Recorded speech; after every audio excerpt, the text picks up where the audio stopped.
Hello there guys, it's me Unstable Voltage and welcome to my review for Cities Skylines. Cities Skylines is a city simulation game by Colossal Order. It's published by Paradox Interactive. You will know Colossal Order as the developer who brought you the Cities in Motion series of games. And while they weren't city builders as such, they did focus quite heavily on the transport side of things. City Skylines is the first game from them that is a true dedicated city builder. You actually control everything in the city, the placement of buildings, the placement of roads. It isn't quite focused as much on transport, although that still plays a major part of the game. So the game is launched today and I'm going to be going ahead and doing a little review of it. I've had this game for about a week and I've put a fair number of hours into it, and I want to give you guys my honest opinion. Now, the version that you'll see me playing in this video is the pre-release press version.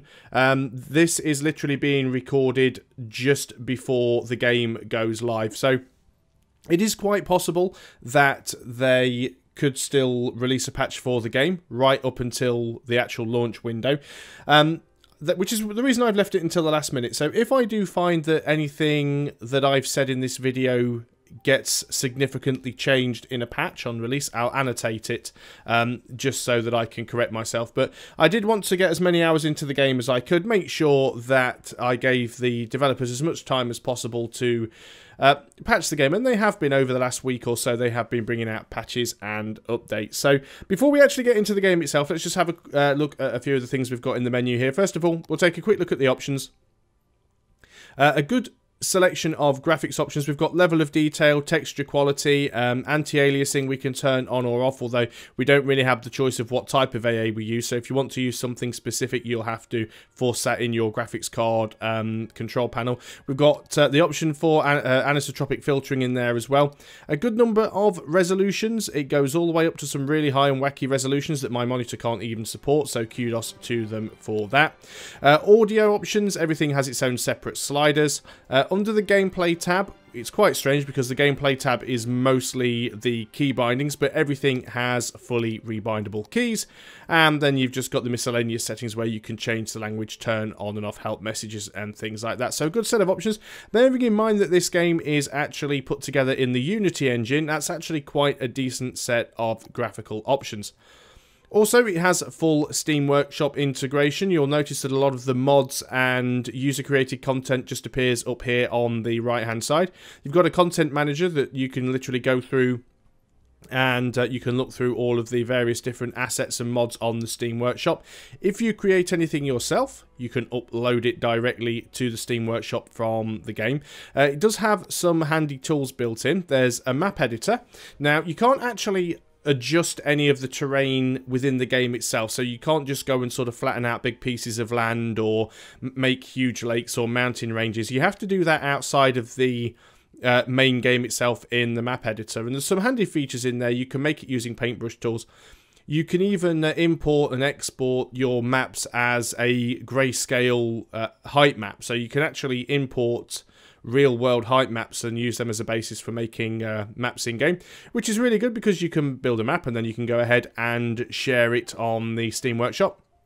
There's also an asset editor, which allows you to customize the buildings within the game, and there's a lot of control. You can actually, you do have to start with a base building, but if you've got some sort of 3D modeling experience, you can actually make your own models in a separate program.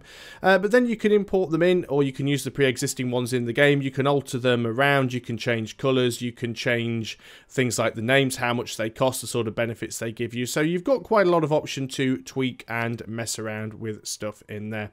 So that's pretty much everything in the options. Let me go in and continue the game that I've been playing over the last week.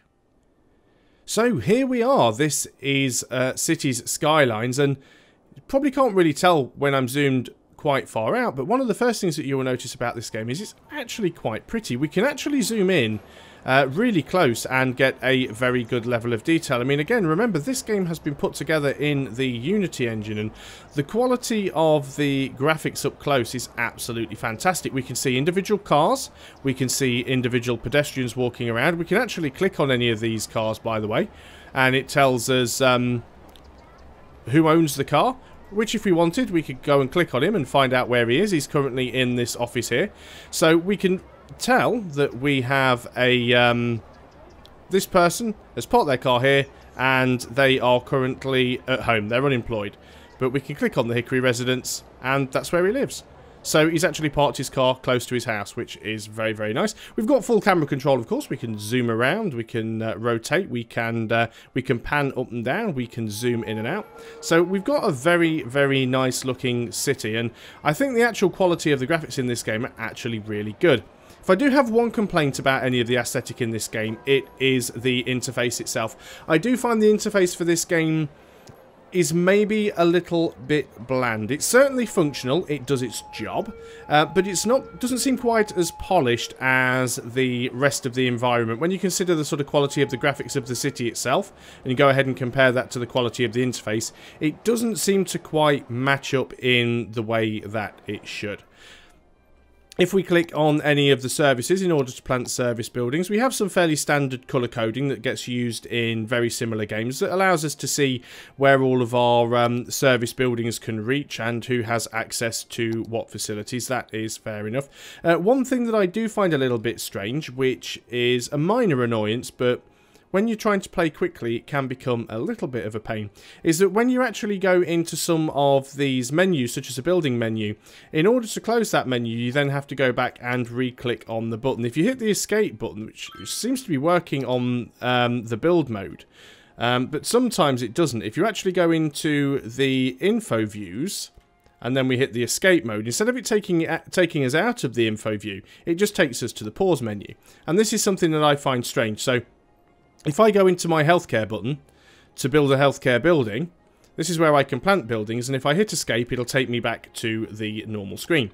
If I go into the info buttons and click on my healthcare button, which gives me the same information, and then I hit escape, it brings up the pause menu, which is a little bit of a strange thing, because sometimes you don't realise you've got into one of these, and then you click on this, and then you click that off again, and you've got into a different menu. You have to realise where you are and toggle these things on and off, and that can be a little bit fiddly. That said, that is pretty much the only real interface complaint that I have got at the moment with the game. So the actual concepts of the game, I'd say it's fairly standard to what you would find in any city builder game. The way that you actually plan out a city works pretty much the same as every other sort of city simulation game that I've built, and that is you have the ability to build roads. You have different types of roads of varying widths and traffic capacity, including one-way system roads, which is very nice. You've also got roads that have various different amounts of decoration at the side of them, which helps to reduce pollution and make people a little bit happier. And what you basically do is you use the road tool to build a road. That's already occupied because there's a building there. So you can build a road out. You've got handy little grid lines. You don't have to build roads straight. There are tools to build curved roads. But let's go ahead and build a straight road just because we can. So we'll go ahead and build out a road. And then once you've built a road, you have these little squares next to them, and you can use those squares to actually assign zones, which can then be used to build either residential, industrial, or commercial buildings. So, again, that is something that's been used time and time again in a lot of these city builder games. The residential, commercial, industry bars down here let us know what demand we have for the various different types of building. Not really anything new and innovative there, but I guess if it's not broken, don't fix it. It works quite well. Obviously, we've got all of our amenities that we need to put down. We need to have power, we need to have water, we need to have sewage disposal, garbage. We need fire departments, healthcare, ambulances. We've got all of those good things in there. The game also supports a wide variety of public transport systems, and if we go in, we can look at that. Currently, in my game, all I have unlocked is the bus, the metro, and the train. There are also ships and there are planes as well, providing your city has connection to either a train line coming in and out of one of your city territories or an airline. whenever you start a city, you always have a highway running through it, so you've always got a road connection to the outside world, but getting things like train lines, you may have to wait until later on. So you can see these different coloured lines that are heading around the city. They represent the various different bus routes, as well as the metro. You can actually build these underground tunnels. So if we go ahead there, let me just go into the transport menu, because it makes it a little bit easier if I'm not clicking on the button itself. Where are we? Let's find my transport. So there we go. So we actually look here and we can actually see the metro train. In fact, we can even click on the metro train. We can see that it's en route. We can see how many passengers it has. We can modify the line, which is very useful. It even gives us different demographics for the line and tells us how many vehicles are running on it, how many people it serves, and what their demographics are. We can actually go ahead and change the line colour. So this is a very, very useful thing, because we can have multiple different lines sharing one lot of track. If you actually see, I have the green line on the metro and I have the yellow line on the metro, but some of them do use the same little bit of line. So you can see there's the green line, there's the yellow line. Same thing works with the buses. We've got the pink line over here. We've got the green line a little bit further to the north, which goes around to the top part of my city. We've got the blue line, and we can see all of the buses. We can go ahead and click on one of those. We get the same sort of options. It tells us the people that are using it. We can change the colour. Tells us it's saved 47% of car trips, which is really useful information, as well as information on the legend on the left-hand side that gives us a lot of detail about the public transport overall. Now, if we also go in and you look around and you find the bus stops, you will actually find metro stations and bus stops where there are huge numbers of people waiting and queuing for the buses. I'm just going to move away from this area because there's a siren going off, because someone's house is probably burning down with the sound of things.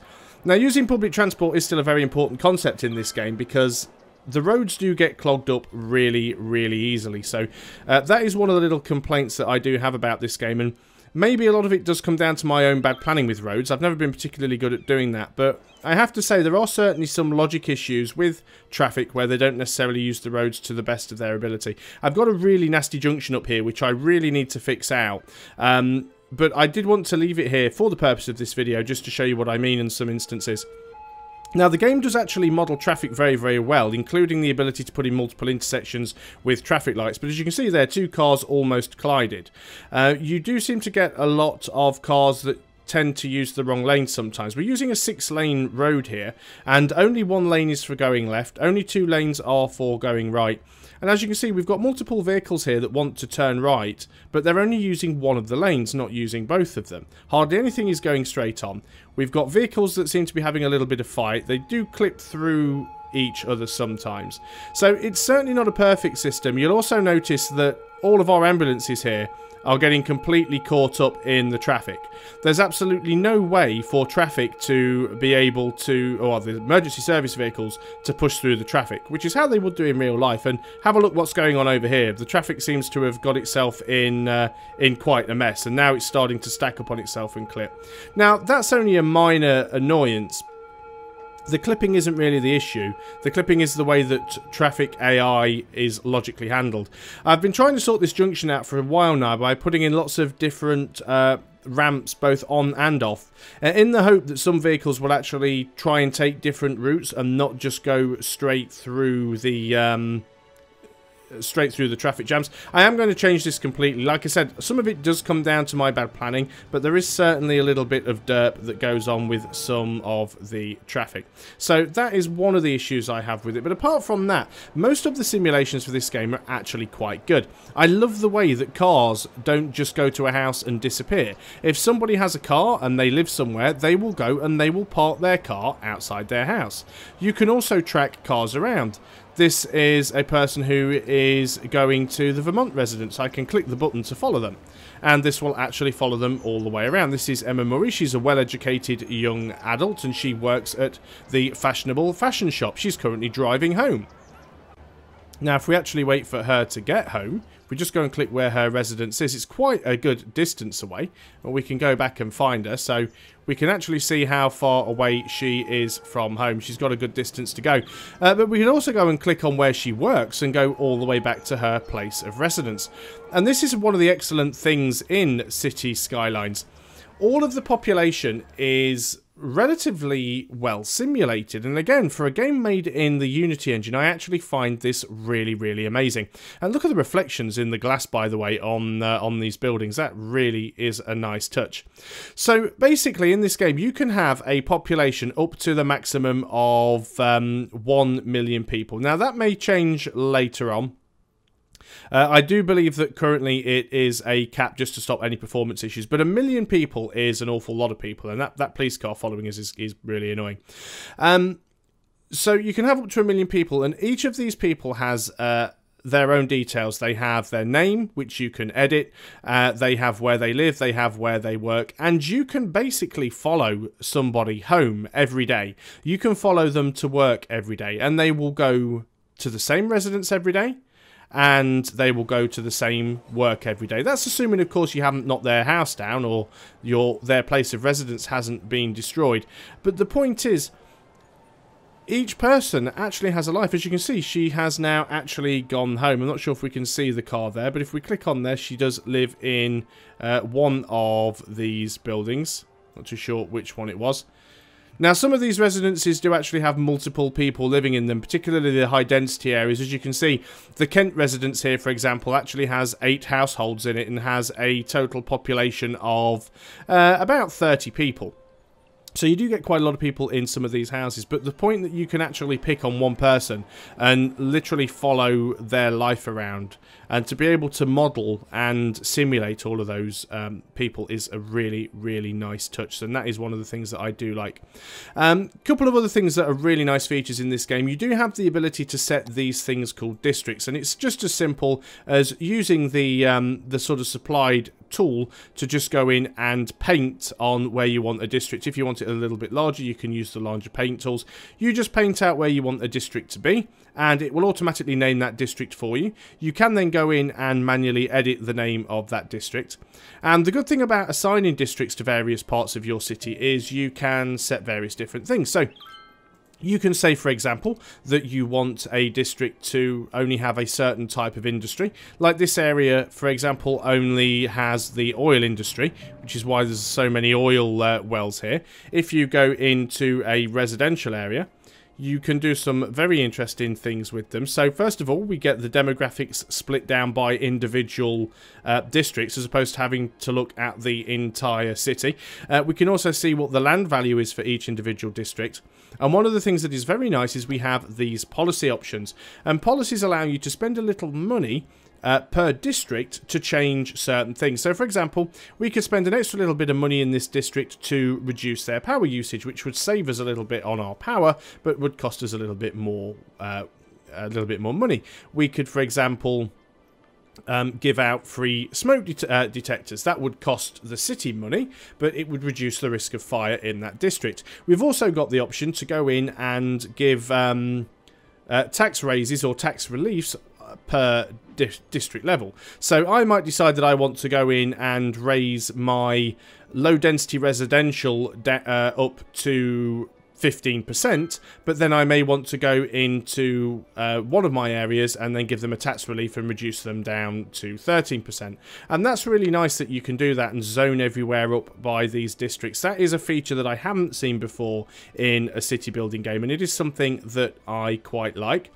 Now, one question that many of you probably will be asking is, how much space do you have to build? And as you can see, if I zoom out quite here,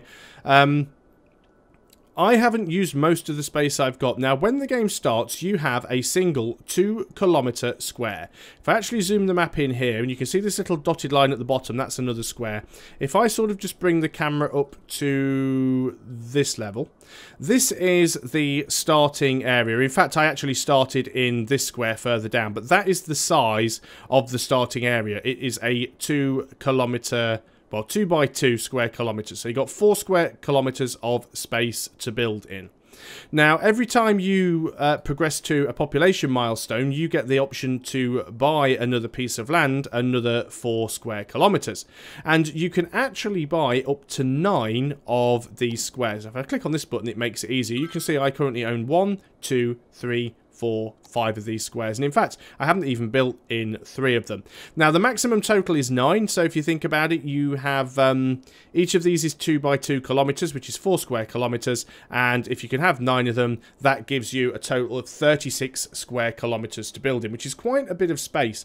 Now, the actual maps that come with the game, as well as the custom maps you can make yourself, they actually comprise of a 5 by 5 grid. So there's actually 100 square kilometers that you could potentially build in, but you can only buy 9 of the tiles. Although they don't have to be 9 in a square, you can buy them in a straight line. You can do like an L shape or a T shape, as long as they're adjacent to each other. You know, if I wanted on my next one, I could buy the one up here or buy the one down here. So there's an awful lot of room to build. I don't think you're going to run out of space anytime soon. Obviously, the type of map that you're playing on does make a difference. It depends how much water you've got and how much land that you have that is buildable, particularly if you have lots of mountains and hills and things like that. You can also go and look at the natural resources, and you can see around the map you do have things like ore, you have oil, you have fertile land, and you have forested areas as well. The water simulation in this game is also something that is fantastic. It's really hard to get a grip of just how well the water is simulated, but water does respect gravity and it does flow. If you go ahead and put a dam in somewhere on the river, then it will start to back up behind the dam. Water can flood if you're not careful with your dam placement. Also, you have your water pumps and your sewage. If you start pumping sewage into the water, that sewage will run downstream. Now, these are actually water treatment plants, so it doesn't actually make the pollution all that bad. But if we were to look at the pollution map and we were just using the old style water pumps, the old style sewage pumps, you'd actually be able to see the unpure water running downstream. So you do have to be really, really careful of polluting your drinking water. There is a wind map, of course, because one of the options that you do have for electricity is using wind turbines. And if you want to put a wind turbine down, then something that's going to be very important is the direction and strength of the wind itself. So if we go ahead and have a look at the wind map, and if we can zoom in, we look at the different colours. The darker the colour means the stronger the wind is. And also you do have to be careful of which direction the wind is blowing, because pollution can spread downwind. Now, another thing that this game does really nicely is, as well as the actual pollution, you also have noise pollution. Certain different industries and certain different buildings actually make a lot of noise, and noise pollution is just as important as actual environmental pollution. So you do have to consider, if you want to put your airport right next to a residential neighbourhood, maybe the people living there aren't going to appreciate having 747s landing above their house. As you can see, I have an average noise pollution of 39%, so it is quite a noisy city at this point.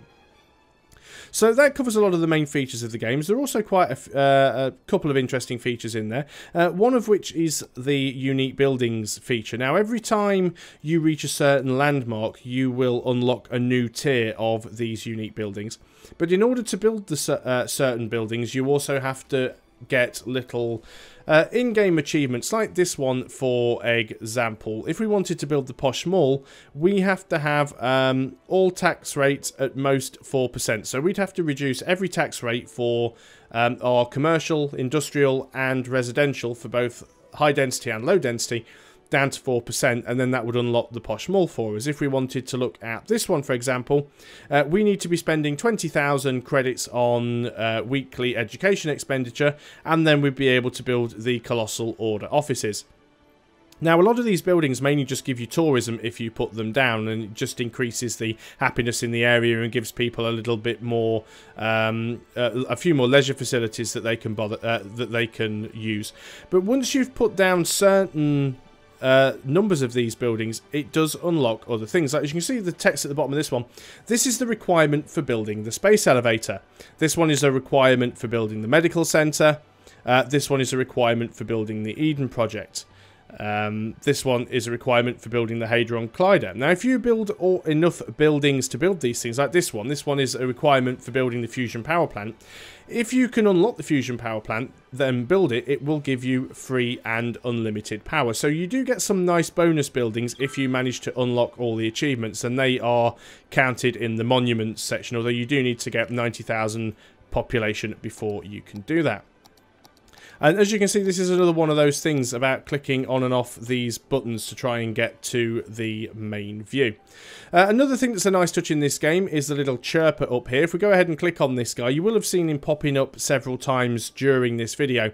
But this is basically the way that the people in the city communicate with you. There's a little bit of hashtag abuse that goes on in these chirps, but basically you have different people talking about things that are happening in the city. Sometimes they're positive and they're responding to things that you've done. Sometimes they're negative and they're complaining about things in the city. Who should I call if no one chose to pick up the dead?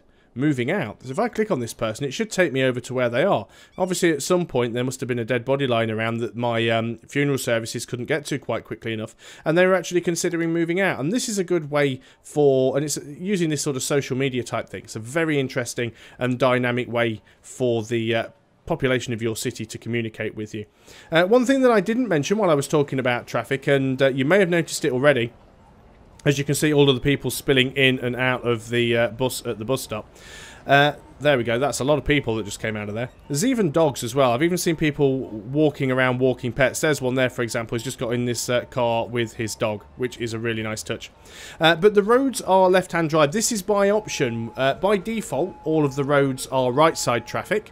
But if you are a Brit like me, or you live in any other country where you drive on the left and you want it to model in that particular fashion, all you have to do is click a little checkbox that says left-side traffic when you start your game, and you will have left-side traffic. And it even models the traffic lights and the lane usage to respect the left side traffic. So while there are definitely some issues with traffic AI, they've done some really, really nice touches with the roads. And yes, that junction is still a blight on the landscape, and that will go at some point. So, if I have to give my overall conclusion about this game, I actually really like it. I've had a lot of fun playing it. Like I said, it doesn't do anything amazingly different to some of the other city builder games out there, but what it does well. It's very, very strong. It's very, very enjoyable. It's very easy to pick up and use. It's got some sort of good tutorials. The hints and help messages are really, really useful. So even if you've not played a game like this before, it's going to come to you fairly easily. And a lot of the different buildings and services are put behind milestones and population barriers, so you don't have to worry about starting a brand new city and suddenly be confronted with a massive amount of buildings that you need to put down, because it all gets unlocked bit by bit as you go along. And you'll start off with a really small neighbourhood that's just a few streets, and you'll soon expand into a sprawling city. Graphics wise, I think the game looks really good. I love the fact that all of the individual traffic is modelled, and it isn't just sort of fake traffic moving around to simulate traffic. Each of these cars belongs to a person, and we can see, you know, if we just pick any random car, let's pick this blue one here, we can see that this is owned by Raymond Chapman. Raymond Chapman lives at the Ivy residence, which is just here. So he is currently at home, but he works at Quality Appliances. Quality Appliances is all the way over here. So we can literally pick any vehicle. There are some industrial trucks that go around, of course, making deliveries. They're not actually people that live in the city, but you can literally go ahead and click any car. You can see who owns it, you can see where they live, you can see where they work, and you can choose to follow them around. And that is something that I absolutely love in this game. And bear in mind, it's not just the cars. You can actually click on the individual citizens themselves, and you can follow those around as well. So this person's unemployed, don't know where they've been, but they're currently going home. Looks like he's an educated senior, and he's even walking with a stick. I appreciate that it's a little bit difficult to see because of the depth of field effect, but that guy is walking with a walking stick.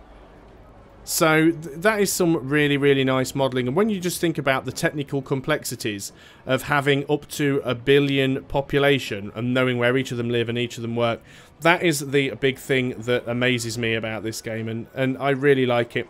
I've played quite a few city builder and city simulation games over the years, and without naming any names, some of the ones that we have had in recent years have been a little bit disappointing. Even though they've looked very pretty, they have failed to deliver in terms of mechanics and reliability.